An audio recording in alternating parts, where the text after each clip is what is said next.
Hello friends, welcome back to our channel learning school Marathi या चॅनलवरती तुमचं पुन्हा एकदा मनापासून स्वागत आहे. गाईज, आजच्या व्हिडिओमध्ये आपण पाहणार आहोत सहाय्यकारी क्रियापदे आणि त्यांचा वाक्यात उपयोग. चला तर मग व्हिडिओला सुरुवात करूया. यूज ऑफ ऑक्झिलरी वर्ब्स, सहाय्यकारी क्रियापदाचा उपयोग. एक नंबर आहे कॅन. कॅनचा उपयोग. फॉर्म्युला पाहूयात. करता प्लस कॅन प्लस क्रियापदाचे पहिले रूप. एक्झाम्पल पाहूयात. आय कॅन राईट, मी लिहू शकतो. सेकंड एक्झाम्पल पाहूयात. ही कॅन स्पीक, तो बोलू शकतो. कुड, कुडचा उपयोग. फॉर्म्युला पाहूयात. करता प्लस कुड प्लस क्रियापदाचे पहिले रूप. एक्झाम्पल पाहूयात. आय कुड राईट, मी लिहू शकलो. ही कुड स्पीक, तो बोलू शकला. नेक्स्ट आहे कुड हॅव चा उपयोग. फॉर्म्युला पाहूयात. करता प्लस कुड हॅव प्लस क्रियापदाचे तिसरे रूप. एक्झाम्पल पाहूयात. आय कुड हॅव रिटन, मी लिहू शकलो असतो. ही कुड हॅव स्पोकन, तो बोलू शकला असता. नेक्स्ट आहे गाईज शुड. शुडचा उपयोग. फॉर्म्युला आहे. करता प्लस शुड प्लस क्रियापदाचे पहिले रूप.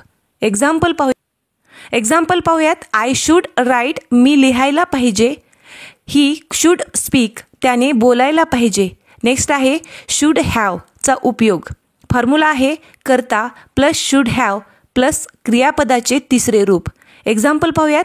आय शुड हॅव रिटन, मी लिहायला पाहिजे होते. ही शुड हॅव स्पोकन, त्याने बोलायला पाहिजे होते. नेक्स्ट आहे वूड. वूडचा उपयोग. त्याचा फॉर्म्युला पाहूयात. करता प्लस वूड प्लस क्रियापदाचे पहिले रूप. आय वूड राईट, मी लिहीन. ही वूड स्पीक, तो बोलेल. नेक्स्ट आहे वूड हॅवचा उपयोग. फॉर्म्युला आहे. करता प्लस वूड हॅव प्लस क्रियापदाचे तिसरे रूप. एक्झाम्पल पाहूयात. आय वूड हॅव रिटन, मी लिहिले असते. ही वूड हॅव स्पोकन, तो बोलला असता. नेक्स्ट आहे मे. मेचा उपयोग आणि त्याचा फॉर्म्युला पाहूयात. करता प्लस मे प्लस क्रियापदाचे पहिले रूप. याचे एक्झाम्पल आहे. आय मे राईट, मी कदाचित लिहीन. मी लिहू शकतो. ही मे स्पीक, तो कदाचित बोलेल. तो बोलू शकतो. नेक्स्ट आहे मे बी. मे बीचा उपयोग आणि त्याचा फॉर्म्युला पाहूयात. करता प्लस मे बी प्लस क्रियापदाचे चौथे रूप. आय मे बी रायटिंग, मी कदाचित लिहित असे नाही. ही मे बी स्पीकिंग, तो कदाचित बोलत असेलही. नेक्स्ट आहे मे हॅव. मे हॅवचा उपयोग आणि त्याचा फॉर्म्युला आहे. करता प्लस मे हॅव प्लस क्रियापदाचे तिसरे रूप.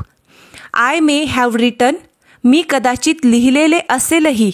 ही मे हॅव स्पोकन, तो कदाचित बोललेला असेलही.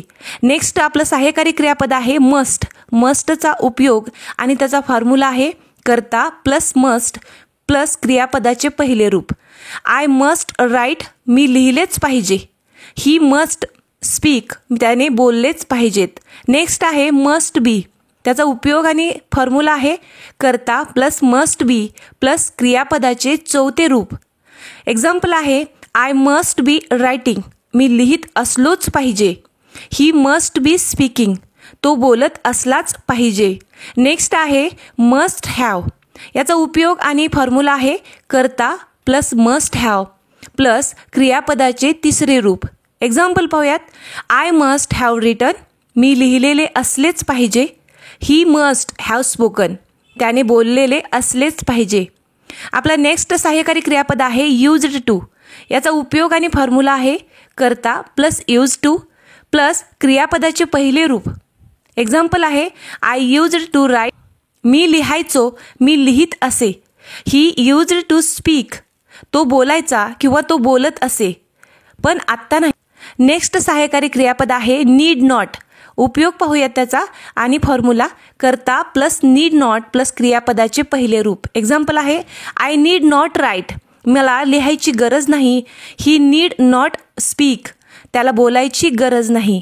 नेक्स्ट आहे I am to, are to, is to. याचा फॉर्म्युला पाहूयात. करता plus I am to, are to, is to plus क्रियापदाचे पहिले रूप. एक्झाम्पल आहे. आय एम टू राईट, मी लिहिणार आहे. वी आर टू राईट, आम्ही लिहायचे आहोत. आम्ही लिहिणार आहोत. ही इज टू राईट, तो लिहायचा होता किंवा तो लिहिणार आहे. नेक्स्ट सहाय्यकारी क्रियापद आहे वॉज टू, वेअर टू. याचा फॉर्म्युला पाहूयात. करता plus was wear to plus क्रियापदाचे पहिले रूप. आय वॉज टू राईट मी लिहायचा होतो किंवा मी लिहिणार होतो. नेक्स्ट एक्झाम्पल आहे वी वेअर टू स्पीक. आम्ही बोलायचे होतो किंवा आम्ही बोलणार होतो. नेक्स्ट सहाय्यकारी क्रियापद आहे हॅव टू, हॅज टू. याचा उपयोग आणि फॉर्म्युला आहे करता plus have to, has to plus क्रियापदाचे पहिले रूप. एक्झाम्पल पाहूयात. I have to write. मला लिहायचे आहे, मला लिहावे लागते. He has to speak. त्याला बोलायचे आहे किंवा त्याला बोलावे लागते. नेक्स्ट सहाय्यकारी क्रियापद आहे हॅड टू. याचा फॉर्म्युला आहे करता प्लस हॅड टू प्लस क्रियापदाचे पहिले रूप. एक्झाम्पल पाहूयात. I had to write. मला लिहायचे होते किंवा मला लिहावे लागले. He had to speak. त्याला बोलायचे होते किंवा त्याला बोलावे लागले. नेक्स्ट सहाय्यकारी क्रियापद आहे शाल विल हॅव टूचा उपयोग. त्याचा फॉर्म्युला पाहूयात. करता plus shall will have to plus क्रियापदाचे पहिले रूप. याचे एक्झाम्पल आहे I shall have to write. मला लिहायचे असेल किंवा यालाच आपण मला लिहावे लागेल. नेक्स्ट एक्झाम्पल आहे he will have to speak. त्याला बोलायचे असेल किंवा त्याला बोलावे लागेल. नेक्स्ट सहाय्यकारी क्रियापद आहे I am are is going to. याचा फॉर्म्युला आहे करता plus I am are is going to plus क्रियापदाचे पहिले रूप. याचे एक्झाम्पल आहे I am going to write. मी लिहिणार आहे. We are going to write. आम्ही लिहिणार आहोत. He is going to write. तो लिहिणार आहे. नेक्स्ट सहाय्यकारी क्रियापद आहे was were going to.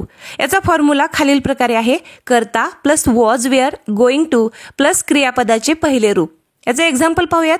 I was going to write. मी लिहिणार होतो. नेक्स्ट एक्झाम्पल आहे we were going to speak. आम्ही बोलणार होतो. नेक्स्ट सहाय्यकारी क्रियापद आहे गाईज हॅड बेटर. चा उपयोग आणि फॉर्म्युला पाहूयात. करता प्लस हॅड बेटर प्लस क्रियापदाचे पहिले रूप. एक्झाम्पल पाहूयात. I had better write. मी लिहावे हे बरे. He had better play. त्याने खेळावे. तुम्ही व्हिडिओ शेवटपर्यंत पाहिलात त्याबद्दल तुमचे मनापासून आभार.